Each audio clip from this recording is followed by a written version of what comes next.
L'oratrice suivante, Madame Dornano. Madame la Présidente, merci également au directeur général pour sa présentation. Je soulèverai un premier point sur la méthode et le raisonnement de la Commission. Le raisonnement qui consiste à évaluer le coût de la non-législation relève à mon sens plus de la fiction que de l'évaluation scientifique appuyée par des preuves. Le rapport de la Commission pointe aussi des objectifs non réalisés et des échecs, mais admet des réussites locales tout en mettant en cause des phénomènes mondiaux. Première question. La Commission a-t-elle davantage d'éléments d'analyse a posteriori? Soyons honnêtes, alors que des projets locaux ont eu du succès, si la stratégie européenne semble défaillante, ce n'est pas du fait du climat uniquement. L'examen à mi-parcours est l'occasion de se remettre en cause. Le niveau local doit être un repère pour ces stratégies européennes. Je prendrai cet exemple des cormorans. L'Union a voulu les protéger en les retirant des espèces nuisibles.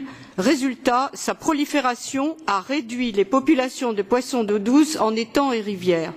Un plan européen peut s'avérer être un échec s'il n'est pas ancré dans un réalisme local.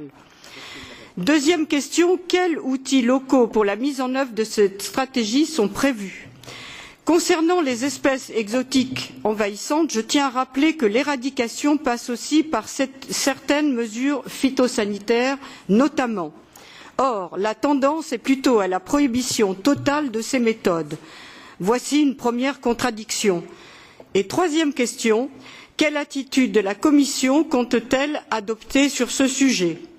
Seconde contradiction, on se rassure avec les clauses environnementales des traités de libre-échange, mais l'intensification du commerce mondial est un vecteur évident et majeur pour la diffusion d'espèces exotiques évasives.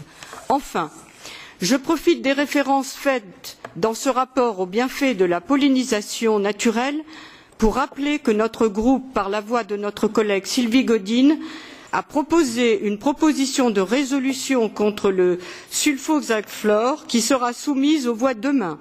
Je vous invite donc, chers collègues, à mettre en œuvre à votre échelle cette stratégie pour la biodiversité. Je vous remercie.